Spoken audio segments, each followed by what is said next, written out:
The Siege of Aelyria, Starlight, Post 2, by Alyssa Chrysinaria. Alyssa's eyes fluttered open as the ancient's magic healed her, purging the vile poisons from her system and bringing her out of a coma.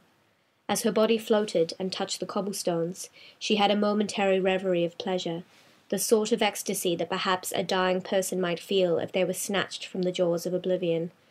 But then, a violent explosion to the east snapped her out of it, and her eyes darted around to take in her new surroundings. Where? What's going on? She asked, puzzled and alarmed, but not scared. Your Majesty, we don't have much time, Lord Orphon said as he approached her. Alyssa's eyes grew wide. The half-elf Empress of the Aelyrian Empire had not seen an ancient in centuries, but she was far too concerned with the cataclysm befalling the city at the moment. I agree. We can chit-chat like maidens later. Order the Imperial Regent to...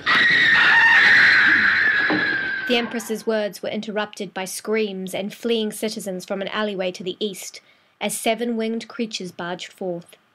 Unlike the other ancients, who bore falchions and greatstaves, these ancients had long cylindrical black rods. As they pointed them at fleeing peasants and citizens, terrible screams followed a golden beam of light as the people fell to the ground, dead. It was a complete slaughter. "Don't tell me," said Alyssa, just as Ulena Grandcheck was coming out of her fainting spell. "You return only to be at war with yourselves?"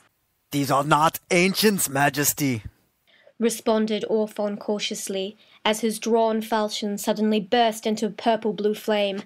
The rod-wielding ancients began to stagger over oddly in the direction of Alyssa and the ancients, the guardians taking defensive positions no longer around the fires of the AFS loyalty, but instead around the Empress. "And yes, of course," responded Alyssa, "that would be too easy, and would stand to reason. Right then!" The sovereign monarch raised both of her arms in the center of the ring and began to incantate spells of healing and holy energy.